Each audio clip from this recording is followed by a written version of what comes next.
90 দিনের ভিসা নিয়ে গেছি আমি। 90 দিনের জন্য আমি গেছি। আমার 90 দিনের মাথায় হয় ওরা 25 দিন পরে আমার পুলিশ কেস করছে। পুলিশ ধরার পরে আমাকে জানিয়ে গেছে থানাতে 27 ঘন্টা না খাওয়া। পরবর্তীতে নিয়ে গেল আজিজিয়াতে 7 দিন ওখানে থাকলাম। খাবার দেয় ওরা, না খাওয়ার মতন সিস্টেম। পরবর্তীতে নিয়ে আসলো কোথায়, সমুচি, ওখানে 10 দিন। আমার কথা হলো কি, আমরা গেছি টাকা দিয়ে বিদেশ, 90 দিনের জন্য বৈধ। আমাদের কেন এই হেনস্থা করা হচ্ছে? অবশ্যই কপিলে ফোন দিছি। আমাদের মামলা দিছে কি, ভিক্ষা মামলা। আচ্ছা। ছবি তুলেন, ভিক্ষার মামলা দিছে। হ্যাঁ,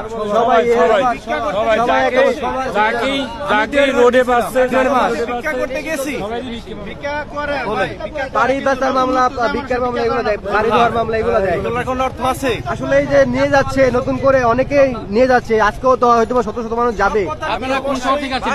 সবচেয়ে বড় কথা হচ্ছে কি জানেন, আমরা এত টাকা খরচ করে যাই ভিক্ষা করতাম সৌদি আরব, ভাই অনের বাচ্চা হকল। সৌদি পুলিশ সোজা কথা, সবচেয়ে বড় হাইয়ান আমাদের দেশের সরকার। সৌদি যাওয়াজাত সৌদি সরকারের চেয়ে বড় হাইয়ান আমাদের দেশের সরকার। যাওয়াজাত বলতে হাইওয়ান, ওগো ইংলিশ জানা নাই, জানে শুধু আরবি।